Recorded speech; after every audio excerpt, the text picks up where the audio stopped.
এক গ্রামে এক অদ্ভুত ঘটনা ঘটল। গ্রামের এক কোণে কাঠের তৈরি সুন্দর একটি বাড়িতে থাকতো এক জ্ঞানী শূকর। নাম তার মধু। মধু পড়াশোনা খুব ভালোবাসতো।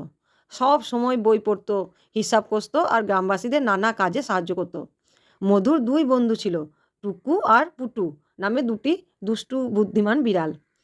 প্রতিদিন সকালে তিন বন্ধু একসাথে বসে চা খেত। টেবিলে বই থাকতো, কখনো লাল সবুজ ক্যাপসিকাম রাখা থাকতো রান্নার জন্য।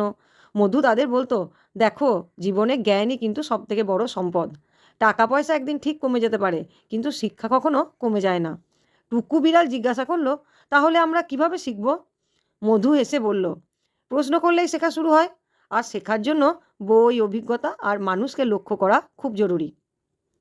পুটু বিড়াল বলল, কিন্তু পড়াশোনা কি শুধু স্কুলের মধ্যেই সীমাবদ্ধ? মধু মাথা নেড়ে বলল, না বন্ধু, রান্না শেখা, গাছ লাগানো, হিসাব কষা সবই শিক্ষা। যদি মন দিয়ে শেখো, তবে প্রতিটি কাজই তোমাকে জ্ঞানী করে তুলবে।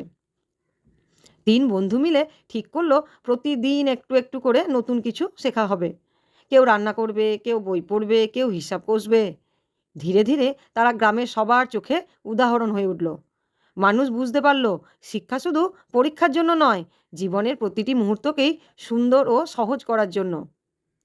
এইভাবেই মধুশূকর আর তার দুই বিড়াল বন্ধু গ্রামের মানুষকে একটি বড় শিক্ষা দিল। শেখা মানে শুধু বই মুখস্থ করা নয়, শেখা মানে জীবনকে বোঝা, ভালোবাসাতে বাঁচা আর অন্যকে সাহায্য করা।